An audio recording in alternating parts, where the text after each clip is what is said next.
There you go. So now everybody, we're being recorded for posterity. Good morning. It is Thursday, December 2nd here, 2021. We are the Eastside Area Business Association gathered to have our virtual meeting, Eastside Connect, to work or not to work. Current labor trends. We've got Rachel Speck from the Eastside Employment Exchange and a whole bunch of wonderful ISABA members. Before we do introductions and you all turn on your screens, I will tell you about our sponsors. So here are annual sponsors of ISABA. We're grateful for their support. Ideal Printers and DV Creative, Harrington Langer and Associates, and State Farm, the State Farm Office of Juan Cervantes, the Sane Foundation, M Health Fairview, St. Paul Federal Credit Union, St. Paul Port Authority, Highway Credit Union, Sunrise Banks, Metropolitan State, Mueller Memorial, Walters Recycling and Refuse, Health Partners, and Premier Banks. We've got Premier Banks, a new sponsor this fall. And we've got Joe Burcham on the call. Give a wave, Joe, from Premier. Hey, man, glad to have you on. If you are an East Side, turn on your cameras if you can, and we'll do some waves here. If you're an East Side business, if you're on an East Side business or business on the East Side, give us a little wave here. See who we've got on the call today. Hey, there's Nathan from 11 Wells. Good to see you doing your thing. There's Krista from St. Paul Saints. Those are our businesses, I think. Patrick, I always think about you as a business doing real estate. Sure, he says, I'll take it. Good to see you, Patrick Rubel.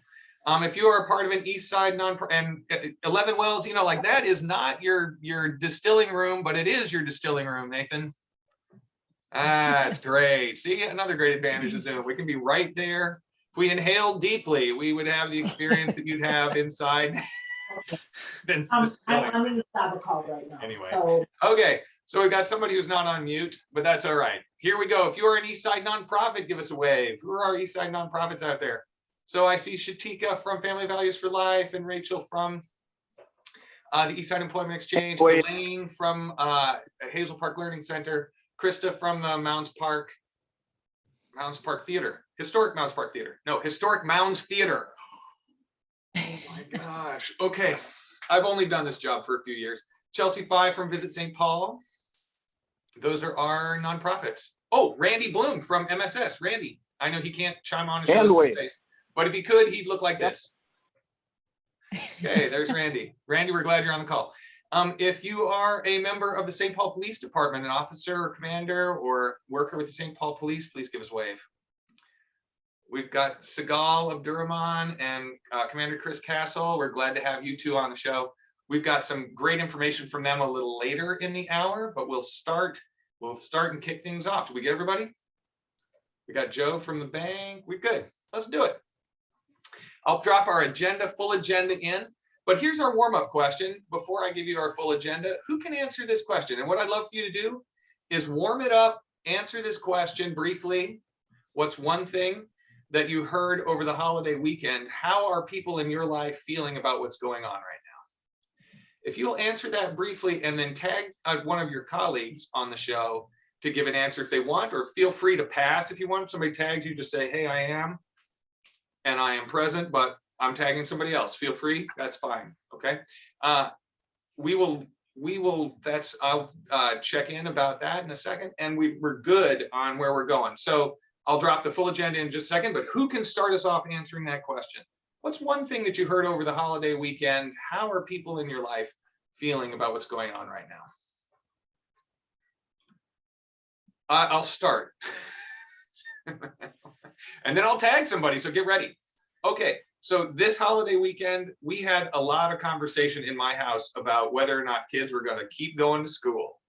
And about midway through the week, we got that call from St. Paul Public Schools that said, we are cutting off 2 days of your kids going to school without real clear explanation, except that everybody's anxious. That really was the reason. So there you go. That was one of the things that we were talking about going on this holiday season. I'm gonna go ahead and tag Elaine. The talk in our house, mostly over the phone, was we miss you. So I will tag Chelsea.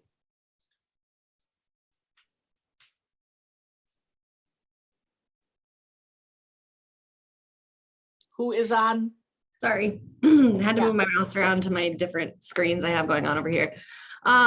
Yeah, I didn't gather with family this weekend, but just generally what I've been hearing is that I think people are still cautiously optimistic, I guess. I haven't heard any, I mean, people are concerned, but I think it's just something that people are just realizing that we're going to have to deal with, and that there's going to continue to be changes and variants and things coming. But I think people are excited to be getting their booster shots and have that extra level of protection. I think people still like having the option of being on Zoom, even though I think we're all a little exhausted with it at the same time. But I have one in-person event this week, and I have two I'm going to next week. So I think things are still happening. So, and I will popcorn it over to Sagal. Good morning, everybody. My kind of family chat over the holiday weekend was preparations for a trip we're going on. So I'm actually going to Somalia with my family. So that's kind of been the prep of that. It's my first time going there. So should be exciting, hopefully, if things don't shut down in the next month or so. So yeah, I will call on Rachel. Oh, thank you. Thanks, Sigal. I'm Rachel Speck. I work with the Eastside Employment Exchange. We're a collaborative of organizations working to connect Eastside residents to more and better employment opportunities. And I also didn't celebrate with anybody, but in talking to family, folks, I think, at least in my family, are feeling a little whiplash, I would say. Like, we all got vaccinated in the spring and we were going to have a summer of freedom, and then we didn't because of Delta, and then booster shots came out and folks were like, okay, I think we'll be, like, think about in 6 months, what can we do in 6 months, right? And then with the news last week, just feeling like fatigued, I would say, and not really sure whether they can make plans or keep plans for travel or seeing one another. So I think there's some definite fatigue happening by me. And I will popcorn it over to Andrea. Morning, everybody. Good morning. Over the holiday weekend, I had family over, and we cooked and we ate and ate and ate. So it was awesome. And then my brother was supposed to come, but his girlfriend got COVID. She's fine, which is a blessing, but it's the reality of what's going on in the world. So it was kind of a damper. But my other brother and then my dad got to come and spend time with me here in the cities. So I think kind of how we're feeling about it, I think we're over it. I think it's an accurate statement. I mean, but we're still trying to navigate life and be very positive about what's going on. But I think overall, we're just over it right now. So yeah, I kind of came in late, so I'm not sure who's next or who haven't gone yet. Does anyone want to pass it to you, Paris? Just tag anybody. Oh, anybody? Okay, I see Patrick on my screen. Did you go, Patrick? Oh, that's good. I have not. I knew you were going to choose me. I just knew. The talk around my friends and family was mostly optimistic with a lot of caution attached to it. So yeah, I mean, I think everybody's just kind of going along with the flow right now in terms of living life. I've heard more and more people that I know say, oh, I have COVID in the last week than I have probably in the last year, which is just amazing. I don't know if it's because we were lucky and it just now is catching up. I got my booster on Tuesday and my flu shot. Don't ever do both at the same time. Wiped me out for a couple of days. But yeah, I think most people that I've talked to are, like I said, optimistic, but a little hesitant about what's next. So I will pick, let's see, how about David, there you go. Hello, sorry, I just joined. I'm not sure what we're doing. Oh, okay. Here, I'll tell you. We're just, it's in the chat in terms of everybody's just kind of talking about what they heard over the weekend, holiday weekend with family and friends, how they're feeling. Okay. David, You're up. you can also feel free to just, at this point, just pass. Are we introducing ourselves? Sorry, Yep, you said yep, we're putting it in the chat what we're doing over the weekend. Sorry. No, so here's the question, and we have time for 3 more introductions. So let's go for it. That's okay. David, I'm gonna just de-pick you. We're glad you're here. David from Sorry, District 2. glad to be here. We're totally glad you're here. 100% glad you're here. Let's go with Krista. I'm sorry, I'm gonna pass on this one. No sweat. Let's do one more. Who would like to go? Raise your hand. Okay, Shatika, go. Let's do one more. Shatika. Oh no, we can't hear you, Shatika. You're off mute, but we can't hear you. There we go. So I've got a couple of items working in my favor today. So anyway, good morning, everyone. Shatika Flowers, Family Values for Life. And I think my conversations were similar to Patrick. This season, we're just hearing more and more of, folks closer to us that have had COVID and have either had a good time or a bad time with it. We had one person in our family that had a real hard time with it, and then others who have suffered with it or struggled with it, but not as bad. And then over the weekend, we just had this horrible realization that people are just dropping, young people. So I have cousins that are in their late 30s who've had friends just die of heart attacks. And then we had someone on Sunday or Monday, I think it was, just turned 41 in September, dropped with a heart attack. And so we had 4 people in the last 7 days. And that just blew my mind. I'm like, so if it isn't COVID, it's, what's going on here? But that young people are just dropping. And I don't know if we're just in this wind and it's happening, or if it's, or if it's something else. But it's just odd that I've never seen just young people having heart attacks like that. So that's kind of been our talk, like what's going on here? But we also are trying to be optimistic about the times we're living in, and and if we do end up having to hunker down again, how do we make the best out of it, and this time have our minds okay with whatever is coming? Because I think how you think about it is how you wade your way through it. So trying to be positive and find games to play in house and things to do to just stay happy and excited if we have to. Yeah. Thanks, Shatika. That is a great transition point to our topic for today. Everyone, thank you for your comments and your introductions. I'll say we are lucky to have some other folks join our call. I'll just introduce them briefly. And then I'd love for you to just drop your name, your organization, and a brief phrase or line about what your group does in the chat. So everybody's also kind of building some connections that way. We mentioned David Akos from District 2. David, really great to see you. Been doing organizing with residents and with businesses in the greater East Side neighborhood. Jorge Samperzalaya from VP Sunray, board member and Business of the Year for Isaba 2021. Jesse Higgins from NDC. Jesse, great to see you this morning doing commercial real estate. Hey, there's Jorge. That's great. And anybody else? That's it. Those are the folks who have joined as we got started. Really great to see you all. If you're an Isaba board member, just give a wave since we've got you on now. There you go, Shatika, Chelsea, Jorge, and Randy Bloom from MSS, who's also on the call. Really thank you for everybody for coming on and for your introductions.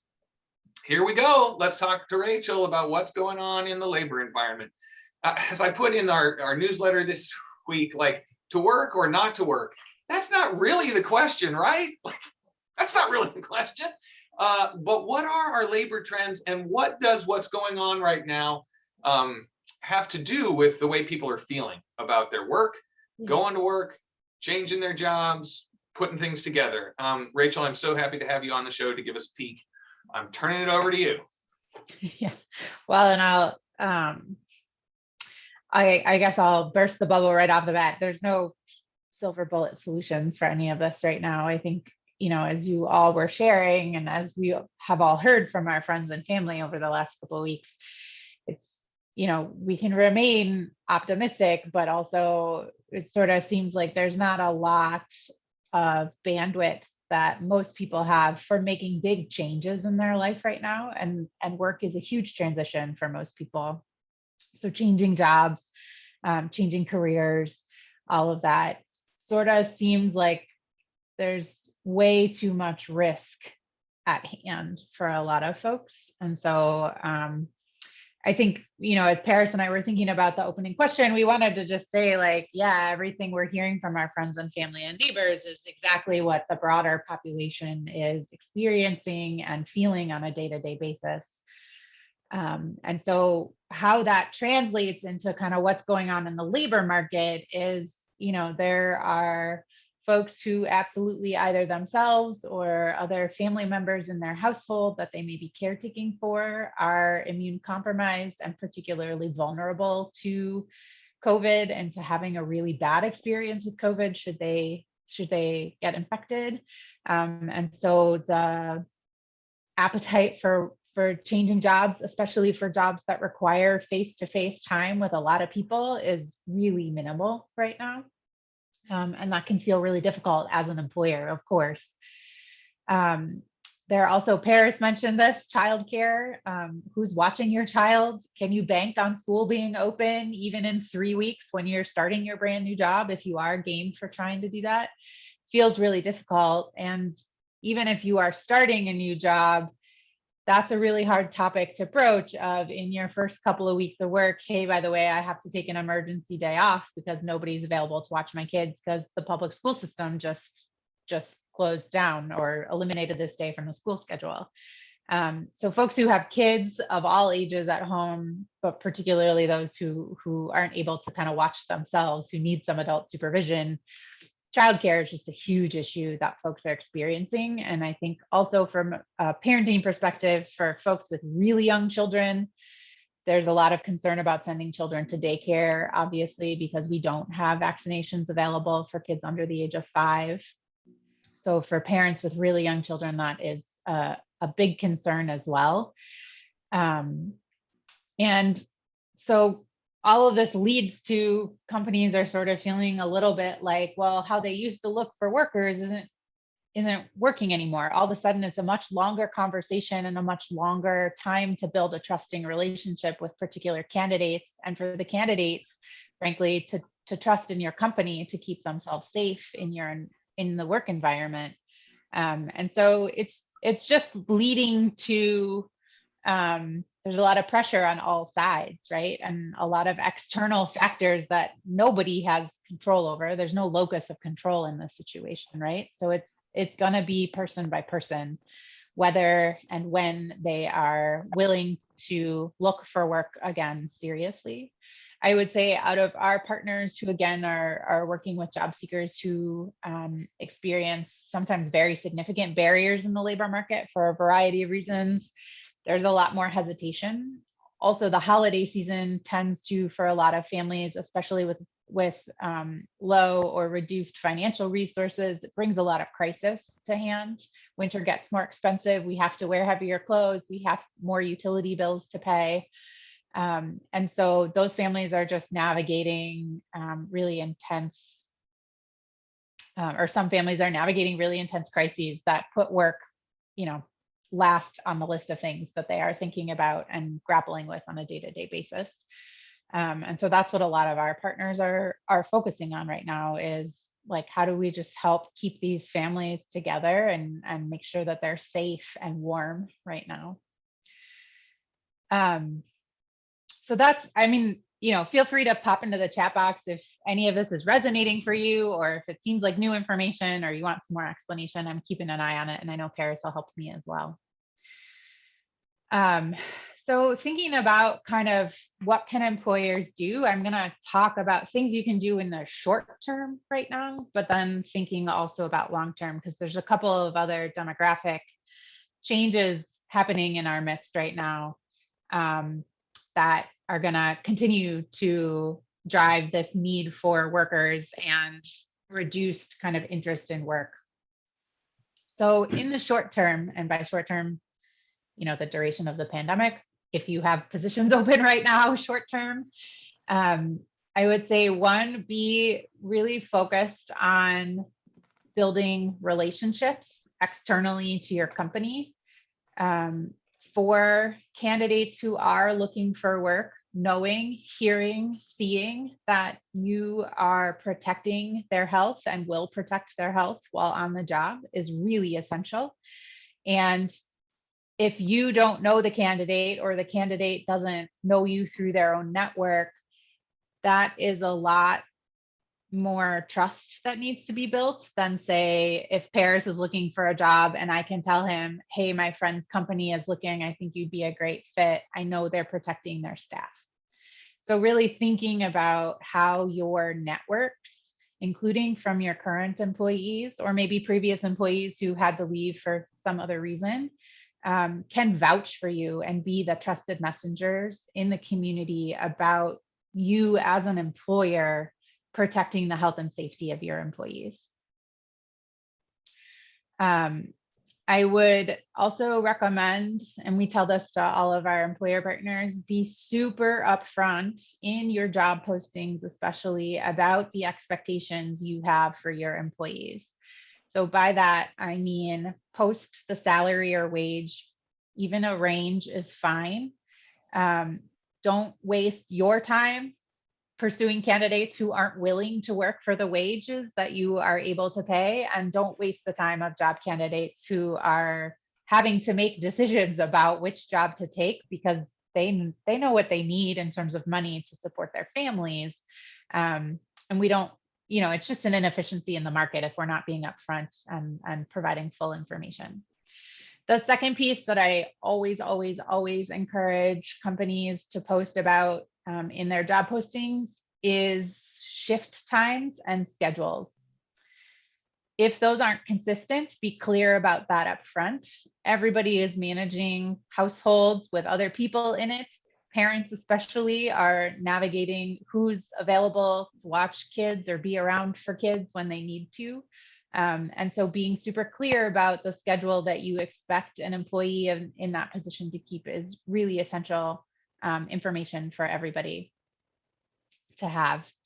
I also always encourage you in your job postings to be super duper clear, you can tell I grew up in the 90s, about background checks and drug screens that are a part of eligibility for employment. I know you cannot ask that in your applications, and that's okay, but be clear on the job postings, that if either of those is going to be conducted on candidates as you consider them for employment, and B, about what constitutes a disqualification. So a lot of times when I talk to employers, they say, oh yeah, we conduct background checks, but it's just on a case-by-case basis. That helps nobody when you say case-by-case basis, because nobody knows whether that means they can trust you with this information. Because keep in mind, for a lot of folks, this is very personal information and they may not know you, that they're being required to disclose this information to you. So as clear as you can be, especially for specific positions, because I know within a lot of companies, it kind of varies. Like if you're hiring someone for finance, you don't want theft to show up on a background check, but if some speeding tickets show up, that's okay. So be clear about that. And again, that's about providing full information so that candidates can make smart choices about how they're spending their time applying for jobs. And then you also are not having to waste your time down the road after having talked to someone and realizing they're not qualified for employment with you because of something that's showing up on those checks. The third thing I'll offer, and this is just something I hear from employers overall, there are certain very well-known platforms for posting jobs that I almost unanimously hear job seekers have a bad experience on that platform and employers are having a bad experience on that platform. And it's a free platform to post. So I would be strategic about where you are posting your job positions. One resource that we like to share about and really recommend is the Ramsey County Job Connect site run by Ramsey County. It is completely free for employers to post on there. It asks you a bunch of information about qualifying or disqualifying elements of a candidate's background. It talks about whether somebody's on a bus line. It just really provides you a platform to streamline and get all of the critical information out there for potential candidates to know about. It's also the site that Ramsey County and all of our partners look at when they're looking at job opportunities for their job seekers that they're working with. So you get a really good audience. And again, it's free to post on as an employer. And I believe it leaves your job posting up only for 30 days. You have to actually take action to make it stay up longer than that. So you're not going to have folks in 6 years still applying for the same job that's up there, which we love. Oh, thank you, Chelsea, for putting that in there, that link in there. The other kind of area I would encourage you to focus on is building relationships with your current employees. So there's obviously the potential for your current employees to refer candidates to you.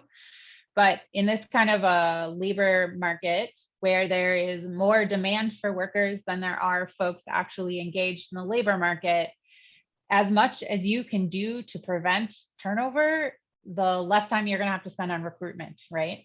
And so really focus on your current employees. If you don't already have a culture where somebody trusted within your organization is talking to folks and asking them, what do they want? What would keep them working for you throughout this kind of unforeseeable future? That's the information that you need in order to prevent turnover or to be more likely to be able to prevent turnover. Turnover happens, it's kind of a normal course of life, right? And I would be clear with them too, that as you are thinking about how your business is going to be changing in the next six or 12 months, if you're able to predict and plan for that, I would be very strategic about sharing that kind of information with your employees, because that lets them know, hey, things are going to be changing, and change is difficult most times, but particularly now, change can be really difficult for everybody. But then also be clear about what opportunities that may yield. So I was talking to a company the other week, and they're getting ready to relocate here in the next year. And they were saying, well, we're not sure everybody is going to want to relocate to our new location, even though it's, something we're doing for the business. And I said, well, start talking to them now. What would they need in order to be willing to relocate? Ask them what it is that they need. Every individual is going to be different. Some folks pick a job because it's close to home, easy for them to get, to be able to take care of the rest of their family with, and the shift works for them. Other folks want the opportunity to advance. You're only going to know that information if their supervisor, if you have an HR person, if you're gathering that information, whether formally or informally. Sometimes your employees may also need you to be very flexible right now. So to the extent possible, to communicate to your employees you're willing to be flexible with them when, surprise, school's canceled for Monday. Or when, surprise, your kid's getting quarantined because they were exposed at school to another student who's tested positive. Like, I mean, I hear that all the time from my neighbors of like, oh no, this kid's at home. And now that means the preschooler has to stay at home because the preschool rules, it's just like, these are domino things that are happening for families. So be flexible. I was talking with, all of our members are also employers. And I was talking to one of the managers, and she said she's had to be more flexible in the last 18 months with her staff than she has ever had to be throughout her career. And that's hard. It is particularly hard on your managers who are having to scramble day of. So be aware of that too. Be thinking about all of your employees at multiple levels if you have multiple levels within your organization. So that's kind of the short term, both what I'm seeing, hearing, and talking to our job counselors about. So I hope that kind of gives you some ideas for things you can take action on in the short term. Paris, I'm looking at your face. There you go. I was like, I Yeah. think you're going to unmute yourself here. Just to say, starting questions, and folks, feel free to drop things in the chat. We've had some good conversation over there already. Rachel, just wanted to say, are you hearing from our employment, our workforce programs that they are still working on placing people that can't find employment? I mean, is there a disconnect at all between the jobs that we are hearing are available that people want to hire for and the people who are looking for jobs on the east side? Can you say anything about that? Yeah, this was a transition into kind of some talking points about the long term too. So I would say the current kind of labor force crunch we're all experiencing is partially what Paris is talking about here. We call this a skills mismatch, right? So we've got a whole host of folks who were laid off at some point during the pandemic, and now the jobs that are available may not be a fit for their skills and experience. And this will translate. I've got a good lot of talking points for you all. But thinking about like from a macro level perspective, right? There's a skills mismatch between what the labor is qualified for based on their experience and their skills and what jobs are available. So a lot of times this looks like someone who's overqualified for a more entry level position. And some folks can take those jobs and be successful in them, and other folks aren't willing to because it doesn't pay enough for their families, or it's not the right shift schedule, it's not the right location for them. And I would say the other thing that we've been seeing in the news, I don't know if any of you have been reading the news about the labor market as deeply as I do, is that a lot of folks in the current labor market are actually choosing to retire now when they in fact were going to retire in another couple of years. So my mother did this. She just up and decided in May, you know what, I'm done. She lives in another state, so nobody knows where she was working, but she just decided she was done. She gave a month's notice, and that was it. She's in her early 60s, so feasibly could have worked for another couple of years before Social Security and Medicare kick in, but she just decided she'd had enough. And that's actually a huge part of what's causing the labor crunch right now, is that about nationally 3 million people have early retired. It wasn't in their plans to retire in 2020 or 2021. And so they're just up and retiring right now. And so that's causing a lot of pressure within companies that maybe wasn't planned for or anticipated from 2019, let's say, back when things were quote unquote normal. And so combine that with the population who we would expect to be looking for work in a normal economic and health environment, and folks are staying out of the labor market because they're not willing to right now. And you have this crunch where there's a lot more demand for workers than there is actual availability. Now, what's really interesting about this is that this was actually always going to be the case from like 2020 forward in our labor market. And part of that is actually just about the demographic changes and like baby booms, like the peaks and valleys of birth rates, essentially.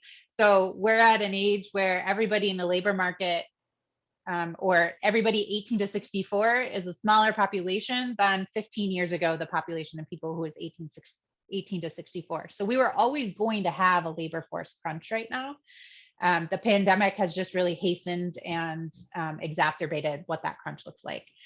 And so why I want to talk about this is because that means in the long term, it will remain challenging to find employees for your company. And if in 2018 you had 20 employees and that was a pretty good number, you could kind of keep folks in those jobs, it may mean that in 10 years, you're going to be forced to be able to figure out how to do your work with 2 or 3 fewer people, just because of who is available and willing to work. So keeping in mind that part of what we're experiencing right now was always going to happen even before the pandemic came on the scene and kind of disrupted everything. Rachel, and so Yeah. Go Sorry, ahead, no, Chris. there are a couple of good questions in the chat that I think kind of Oh. trend, or that come to this kind of level of trends. David says that he went from a 40-hour week to a 30-hour week and asked for that flexibility and wondered if there were more folks seeking for shorter hours or more flexible jobs, if people are asking for those kinds of things. And part of the issue for many of our businesses is they can't give you that kind of flexibility, or and so figuring out how to offer that kind of flexibility is a challenge in mindset as well as like just simply production and operation. And then Andrea asks a question, and I'm not sure if it's connected to David's comment. The working compensations are not always conducive to realistic living. And my assumption off of that, but Andrea, I'll just let you go ahead and I won't assume. Andrea, you want to follow with that? Is that connected to David, or go ahead? Well, it was separate from David, but I was just Sure. saying, like, how do you get more, compensation? Because like, I mean, rent is $1,500, but you only make $15 an hour. Like, that doesn't make sense. So how do you, and I would agree with David, and I was just gonna type in the chat, I'll be super brief, but I was on maternity leave before I started working with Family Values, and then the pandemic hit, and I applied for a little over 350 jobs. I was working with an employment program, and so each week I had to actually do 25 hours of work, job search and applying for jobs, and probably 75% I was overqualified for, so they didn't hire me. And so I literally applied from pizza delivery jobs to like executive director jobs.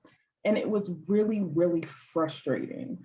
And yes, literally it was 300 and a little over 350 because I had to keep track every week. Yeah. So I don't know, like, how do you help? And now I'm in a position to help people who are in my position, was in my position. Yeah. So how do we help those people? And then also when the compensations aren't, panning out. Yeah, about the compensation piece, I'll say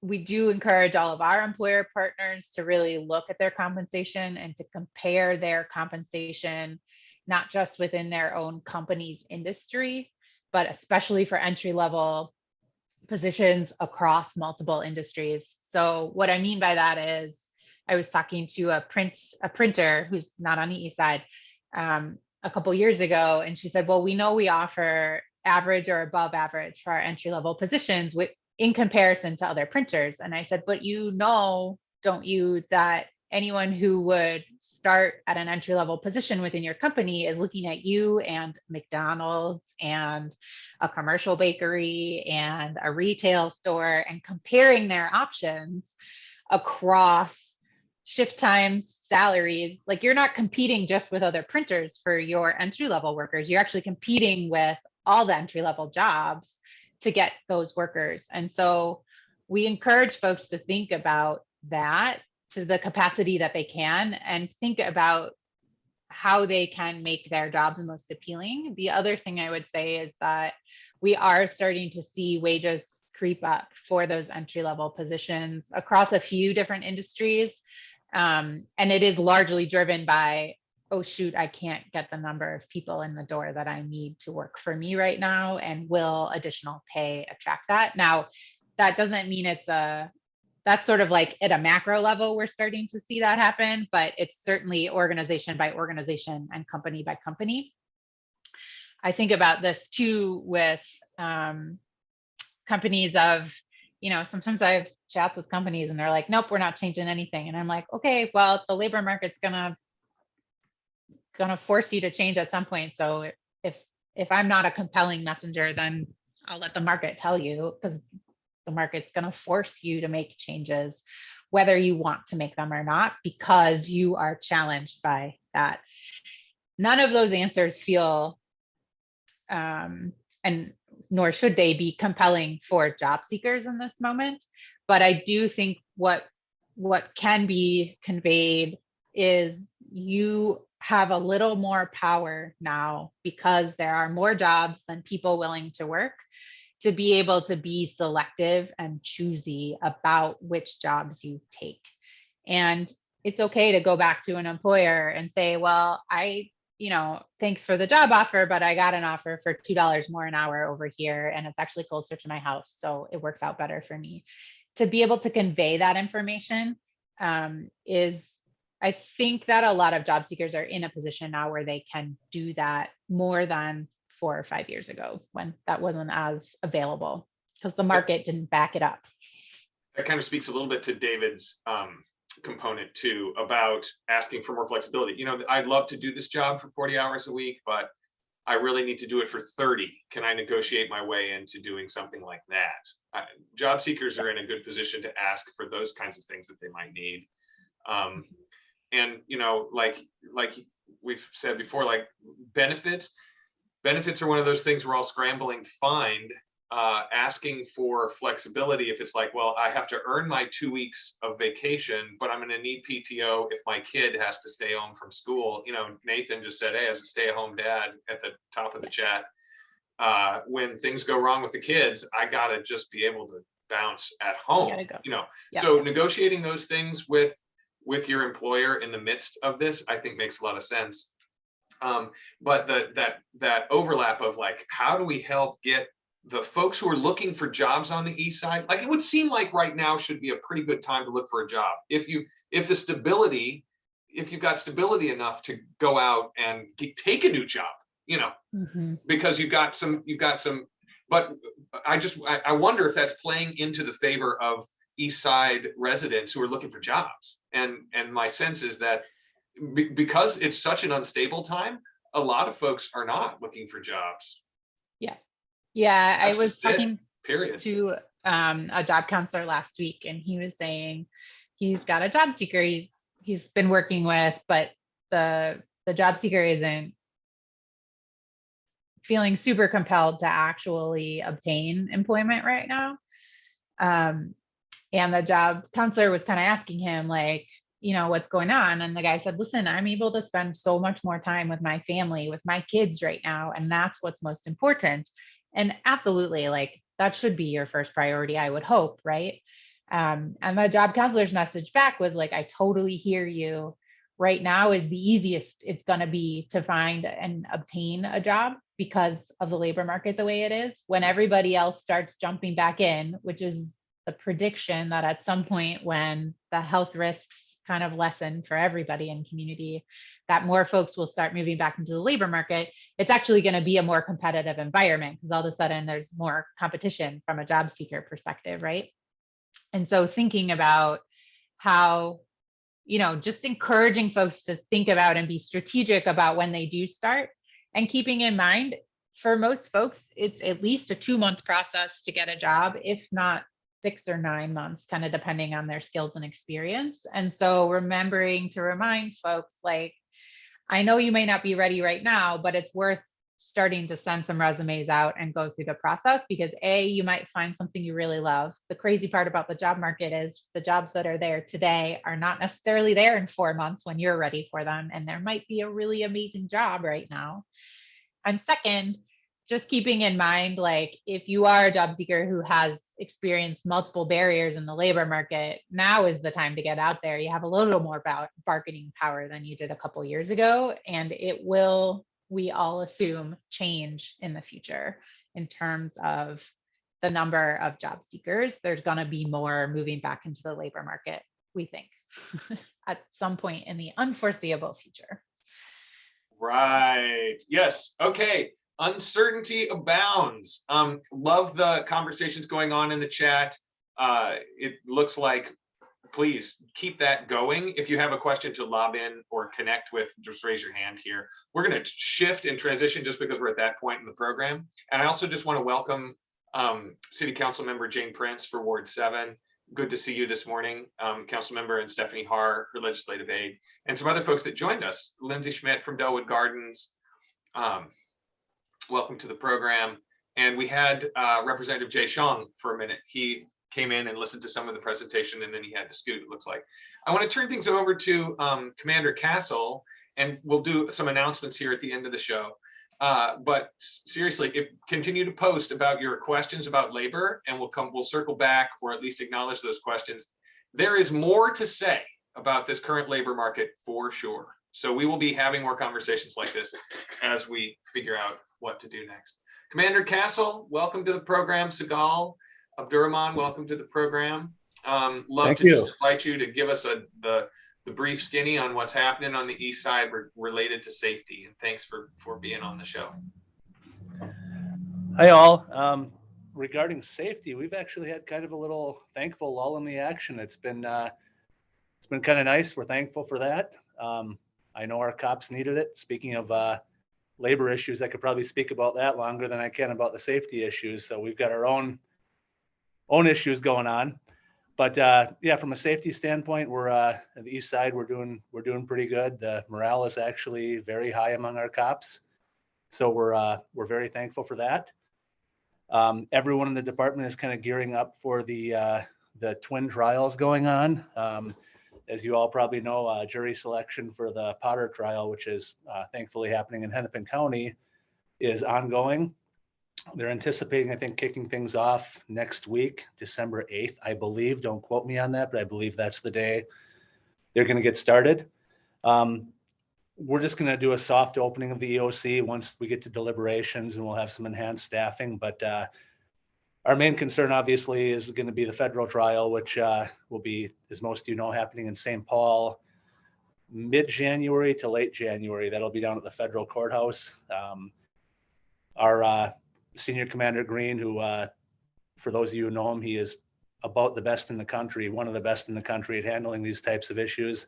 He's working with the marshals, our mutual aid partners. So they've got a plan in place. And once that goes to deliberations, we'll probably have staffing around the clock, and the EOC will be fully open, and we're going to be prepared. They're rolling out the plans right now for that. But yeah, it's going to be a busy couple months. I don't have too much, but I'm certainly here for questions if anyone has any for me. Commander, I know that one of the things that we heard at the BRC meeting yesterday is that burglaries are down, which is great, down 27%. That is commercial and residential, and that we've got, we still have shots fired situations that are concerning that the force is really working on. You mentioned a labor component, but I also wanted to ask you about catalytic converter, because I just had another conversation with an East Side group, last week, that was all about like, yeah, this is where this is the catalytic converter, like I wish I could just charge folks when they come up to steal the stuff off my vehicles. Yeah. Thoughts about where we are with that? Have we seen a slack in that as well, since burglaries and thefts are down? Honestly, any lowering of those numbers tends to be balanced out the next week with the numbers going back. I mean, just slight fluctuations. I mean, honestly, the best I can say on that, and I know Senior Commander Hallstrom's our resident expert, but continue to park in well-lit areas as much as you can, and call in suspicious things when you see them with other people's vehicles. And the cops are out there doing the work. We arrest them quite frequently, and just seems like we arrest one and there's more out there. So the cops are doing exceptional work. It's really mind blowing what they're doing out there, and with the staffing constraints. But yes. Yeah, if you see anything suspicious, please call, and we respond very quickly. And yeah, Mr. Echoes. Yeah, I just wanted to say, so I work with the Greater East Side Community Council, and quite a few of our new board members, we elected a really broad new swath of board members from all around the community, and quite a few of them have talked about safety being their top priority. So I just wanted to throw that out there. They're looking at maybe starting block clubs, watch clubs, and we talked about asking you guys to come speak, that kind of thing. So it's, I don't know what's going to happen next, but I know a lot of homeowners and renters are talking about how they can coordinate to make things a little safer and a little easier for everyone, I think. So, thanks, David. Thanks for the comment. I think the block clubs are an amazing deal. I mean, you guys are just sharing information. And another real practical thing, come to our community meetings. We've gotten some great results out of that, where people will just come and just list tell us their problem, whether it be a problem address or issues that are troubling them. And we can get our cops on that right away and start dealing with that. So yeah, that's definitely something you could contact any one of us via email with a complaint. But I'm a huge fan of the block clubs. I mean, just, your neighbors more, if you didn't, then you see something, maybe that's just someone they know, but I think it helps with pointing out suspicious activity, and it's a great thing. It's just healthy too, getting together with your neighbors. And so huge supporter of that. Thank you, Commander. Also, David just asked, hey, when are those community meetings? I just posted them in the chat. Though they're the third Tuesday. There's a 9:30 meeting and a 6:30 meeting. And we're putting them up on the ASABA calendar, so you can direct people directly to them there to find more information about showing up for those. And yeah, fantastic opportunity to ask questions and to talk about incidents and to follow up on stuff. And this is one of the things that's becoming clear to me, Commander, and I want to invite Sigal to make a comment about the training we're going to do next week. As business members are continuing to say, hey, our community is stressed out. We are having altercations with people in our lobby. We are having conversations with people in our doorways. We are trying to settle people down in our dining room. We are having more, like this is the last month of me hearing these kinds of things from folks. Commander, I just want to say it was fantastic to hear some of those businesses bring up those concerns at your community meeting, and have you just step forward and lean into them and address some of those things, and also talk about what kind of follow-up you would like to see if police response is not timely, or if something didn't happen the way you hoped it would happen. Let's talk about it. This kind of approach was really very well received, and I appreciated your response on that. We love well-attended meetings. I mean, if we're going to sit there for an hour and a half, yeah, we want a lively, well-attended meeting. No topic is off the board. We want you here. So spread the word, and let's pack the room next time. That's great. To that end, Sigal and I have talked about a de-escalation and personal safety training that she does in the crime prevention. And we're going to host that on December 14th at 3:00, when some of our restaurateurs and some business owners can wiggle free, a Zoom opportunity to really connect with that content and talk about what incidents they've seen and see if we can get that match right. Sigal has been willing to just say, look, I'll come and run what I do, and let's talk afterward to figure out if that's what your managers and owners need. So Sigal, I just want to say thank you for that. Anything else to plug that workshop? Not really. I mean, you kind of covered it all, Paris, but I'm excited to just offer just a space for people to learn, because these are resources we have in the crime prevention unit that aren't really tapped into often. And so we just want to spread that word and just let people know that this exists, and we want people to utilize it and utilize us. So I'm looking forward to it. Thank you so much for being willing to do that. That'll be a virtual meeting, and I popped it into the chat as well. And it's open to all members, the public. Come on, let's learn together. Like I said, I've had conversations with about 4 or 5 owners who are interested in this topic, but that doesn't mean that we can't have everybody. That's the great thing about the Zoom capacity. Just show up and bring your own beverage, and we'll talk about crime prevention with Sigal on December 14th. Fantastic conversations going on in the chat, and Rachel, thanks for responding to some of those too. There have been some good mentions. I wanted to make one other announcement and then just open up for announcements that you all have. The East Side Area Business Association is also putting together a package of deals to circulate during the holiday season here. We're calling this the East Side Orbiter, and it is a book of deals. We have 35 deals from East Side businesses that have stepped forward and said, we'd like for you to promote this. Please, let's connect with folks about this. And so I put the teaser that we've got up for that to show you a little bit about some of those deals that we've got that we're pulling in from some East Side businesses. We're going to launch this next week, so you'll see more online about how do I buy one of these books? What's this program all about? How do I support East Side businesses in the midst of a labor crisis that businesses are experiencing? You've probably also heard they're experiencing shortages on their supply lines and price increases. And businesses, I'll tell you, that weren't hurting 3 or 4 months ago are saying now to me, they're scrambling. So this is the season to shop local if you can and do it safely. These deals will inspire you to get around and connect with some Eastside members through the association. So we're excited to launch that next week. Other announcements to kind of close the program. Andrea, how did Thanksgiving go for the food giveaways that you guys were doing? It was a blast. We had a phenomenal time. You know, I always be excited, Paris. We were able to make 220 meal kits, which our impact, we were able to feed 1,100 families.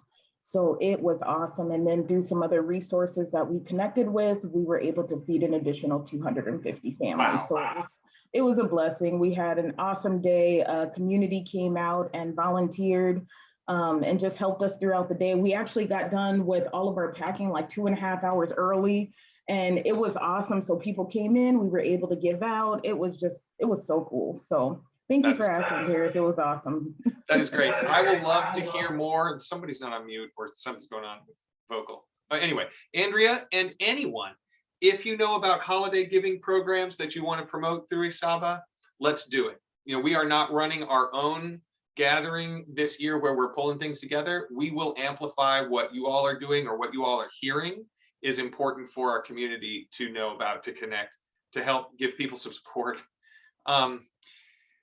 That's where we are. ISABA would normally have a meeting on December 16th where we get together in person, have coffee or have some sort of happy hour. With the news that came out just this morning, my programs committee and your programs committee for ISABA will be talking about whether or not that's a good idea on Monday. So stay tuned about that too. We may see you back in the Zoomosphere on December 16th. But until then, everybody hang out, enjoy your little rectangle, have something to eat, and keep the spirits moving to support Eastsiders and Eastside businesses at this time of year. Thanks, everybody. Drop any other announcements in the chat. We'll leave that open for a couple of minutes, and have a fantastic day. Look forward to seeing you on December 14th. Segal and I will be there waiting. Have a great day, everyone. Thank you, Rachel. Thank you for your presentation today and all of your great support for the East Side. Yeah. Great day, everybody. Just finishing up a chat. No problem. I'm going to stop recording.